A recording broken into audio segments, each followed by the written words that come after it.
Does your furry friend take over your bed every night? It's time to reclaim your space while giving them the comfort they deserve with the coldest, cozy dog bed. Don't wait. Check out the link in the video description to buy now on Amazon. On a hot July evening in Atlanta, Georgia, crowds of people were gathered in Centennial Olympic Park on the 8th day of the 1996 Summer Olympics.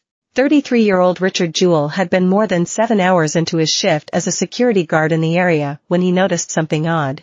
A green military-style bag had been left unattended and nobody was claiming it.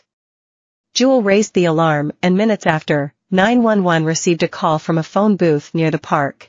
"There is a bomb in Centennial Park.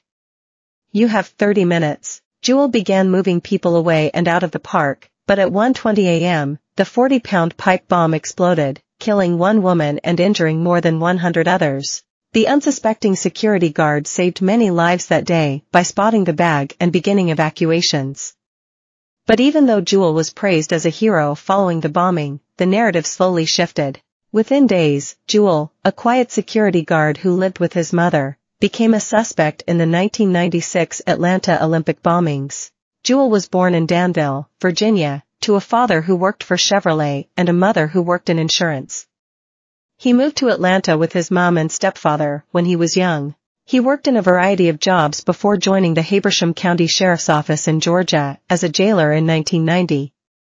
He was charged with impersonating a police officer after arresting a couple when he was working as a security officer. Jewell, described as an overzealous employee, eventually resigned and worked a brief stint as a campus police officer, before returning to Atlanta and getting a job as a security officer ahead of the 1996 Olympic Games. While working in that job, he spotted the backpack which turned out to be a massive pipe bomb, which exploded in the park, killing one woman and injuring more than 100.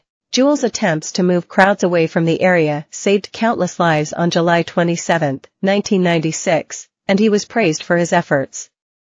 But all of that changed with one headline from the Atlanta Journal 3 days later. In the days following the bombing, Jewell hadn't been considered a suspect by the FBI. On July 28, they received a call from the president of Piedmont College, where Jewell had worked briefly as a campus security guard. He told the FBI that Jewell could have been involved in planting the bomb. On July 30, 3 days after the bomb detonated, the Atlanta Journal published an article titled "FBI Suspects Hero Guard May Have Planted Bomb." The newspaper didn't cite its sources for the article, but it sparked a media firestorm. Camera crews and reporters camped outside of Jewell's home in the days following the allegation. Why did they latch onto the idea that a security guard planted the bomb to become a hero? A case less than 10 years earlier saw a volunteer firefighter in California set intentional fires to put them out, in order to be a hero. On July 29, the FBI was advised that Jewell fit the profile of a person who might create an incident so he could emerge as a hero. Now, he was considered a suspect, but not the only one. But the idea of a man who helped save lives in the bombing being the man who actually planted it was a juicy news story, and most news organizations ran with it. For Jewell, he had begun his 88 days of hell. He was unable to leave his apartment without being swarmed by reporters and cameras. 3 months after the damning headline claiming Jewell may have planted the bomb in Atlanta, his name was cleared.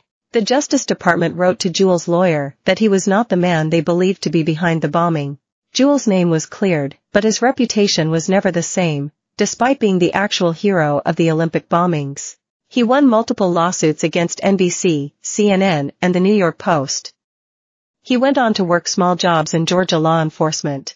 Months after his name was cleared, Jewell told the New York Times, "I'm a lot more cynical than I used to be.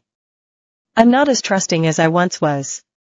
And I don't think I'm as outgoing as I used to be." Jewell went on to marry his wife Dana in 1998, and remained with her until he died of heart failure and side effects of diabetes. Though he was truly one of the heroes of the tragic 1996 Olympic bombings, he wasn't the man who planted the bomb which killed a woman and injured hundreds. That man wasn't caught until 2003, after bombing 2 other locations. Eric